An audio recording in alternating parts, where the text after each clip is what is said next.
intro. We're back again, everybody.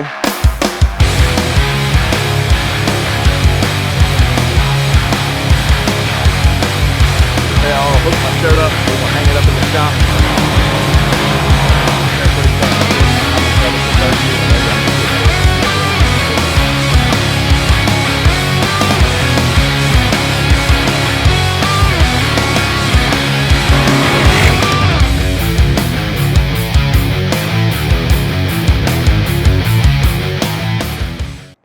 So after we check this chipper out, I got some trees I need to cut.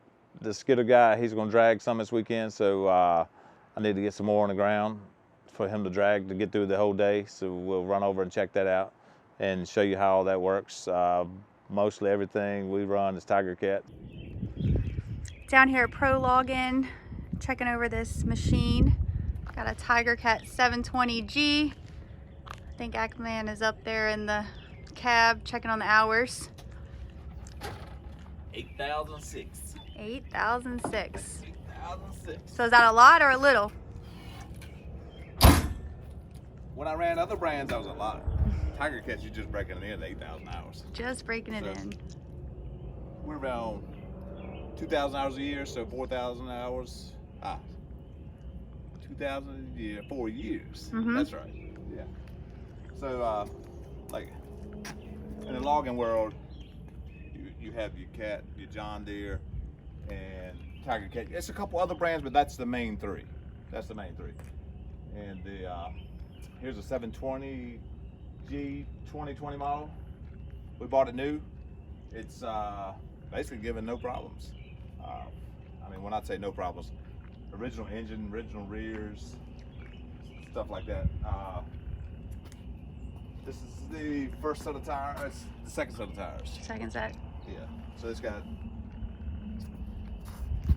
Usually they'll wear the front ones out first.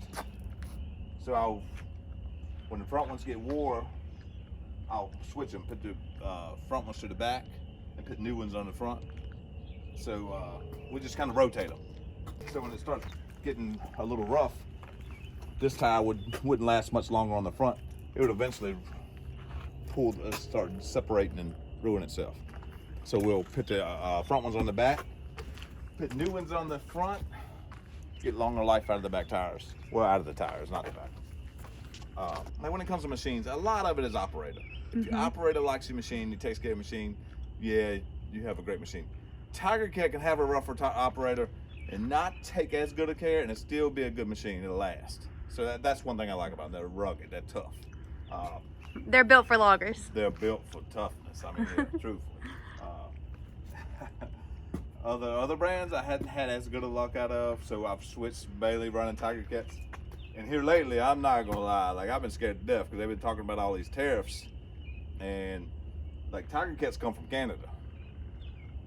They're shipped into the U.S. and they're talking tariffs, and I think it's more the news just scares the crap out of you. So today I had good news, but anyway, the news keeps talking about tariffs. This machine, when I bought this machine, I paid $230. It was $230,000, and we financed it. Had paid. We got good interest on this. Yeah, good interest. That was back a couple of years ago. So, well, back during COVID, right before COVID. Mm-hmm. And now these machines are a little over $300 for wow. 720, and then you put a hefty interest rate on that and finance it out. Believing that payment, this machine has to get 2,000 hours a year. Just to pay for itself. That's another reason we're not getting rid of it. We're keeping it and running it longer because the interest rates and stuff. I mean, it's nothing we can do about it. But going back to the tariffs, you're going to talk 20, 30, 40% at this amount of money, then interest on top of that. There's no way to be in business. No. Luck has it. These are going to keep working. Lots of dealers in the U.S., lots of parts. I mean, it's a lot to log in when you start thinking about all the cost that goes along with it. And the other day, once we done the chipper video, this machine is going after that job, and we're gonna cut some trees. So I said, well, shoot, we'll just talk about it and Tigercat and the difference. So this is a 720G. The one everyone loves is a 724, one size bigger. Basically same frame Identical machines, less horsepower. This one has less horsepower than the 724. 724 has more horsepower. My way of thinking, a little less horsepower, I break a little less stuff. Last a little bit longer. Yeah, the operator has to take it a little easier. Yes. They make even one bigger than that, a 726. That's a monster. It's got a price tag to go along with it. but best bang for the buck, I feel like a 720. The guys that run them on the jobs, 724. They want to know when their 724 is coming. But it's just, this thing is built tough. I don't understand it. Like some people build machines, or some manufacturers build machines, and they're more concerned about people being able to wear flip-flops or comfort or something luxury. Tigercat builds tough. You can tell this machine's got a lot of wear, like hours, like 6, 8, 10,000. But this has got 8. But it cuffs this disc out where when you're cutting the trees, it hits here, and it slowly wears that metal out. That metal is supposed to be like this on the disc. It's supposed to be smooth across here. It cuffs it out. Sometimes we weld them up, but now we just kind of run them. And the teeth on this machine is see a sharp point back here. It's actually supposed to be more like that when they cut good, but this machine's been in a lot of pine and softwood. Today we're going to cut hardwood with it. That's we really need to flip the teeth. They actually flip. Just rotate them around. Yeah, you can rotate them and they'll be sharper here. Mm-hmm. Then you have to take that bolt out and switch the whole tooth.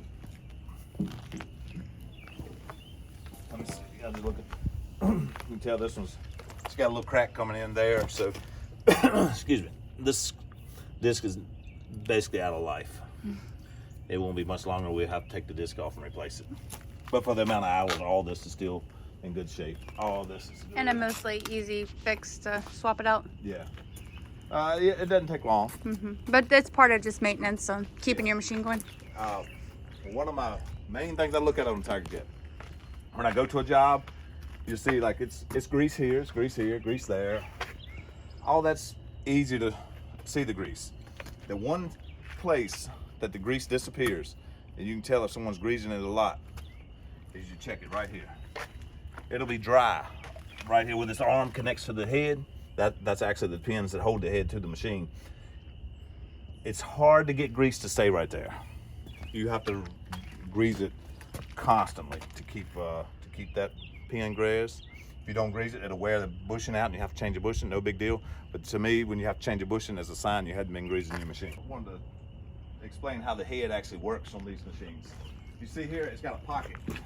We call it a pocket. Actually, that's what we call it, a pocket head. But it's a 5600 is what Tigercat calls it. When you cut the tree, it kind of comes into here. When the arm closes, it sweeps it into a pocket. This arm comes around, grabs it. You open this arm up and grab the next tree when you're cutting normal size stuff. And then it sweeps it and just keeps packing it in the pocket till you get enough, the whole head full so you can keep cutting. It makes it produce a lot faster. Once you cut one tree and this arm grabs it, you cut the second tree, this arm will fold when you pull it out and grab the next tree. It'll come back and grab the next tree, and then you open this arm, just keep bunching it. That's why we call it the bunching arm. So some machines just have it, the head stops right here, comes across like over there, so you can only cut that size tree. Usually we call that a tower head. This one has the pocket head, and I was like, no way. The pocket head would not outcut that tower head. He come over on one weekend and cut down for me, and then we were in Pine. One day, with a pocket head, he cut 40 loads, 40 tractor trailer loads. And we were normally struggling to get 17, 18 loads cutting wood this size on a tower head.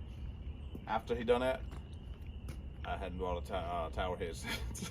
But today we're going to be cutting some a little bit bigger hardwood that we'd left standing. I didn't want to scar up the butt of the tree, so I'm going to go over and cut them myself.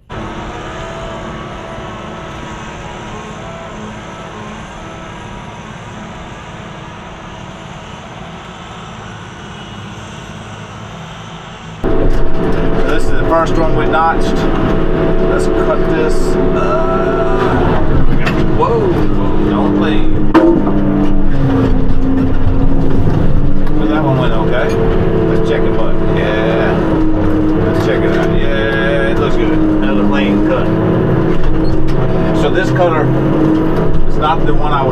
I have here, this is one of the machines we use to thin, so it's narrow. And with it being so narrow, cutting these bigger trees, it doesn't handle them. It actually flips you over easier. I like the outset tires, cutting the big trees. I like that a lot better, but we'll make do with what we got on this job anyway.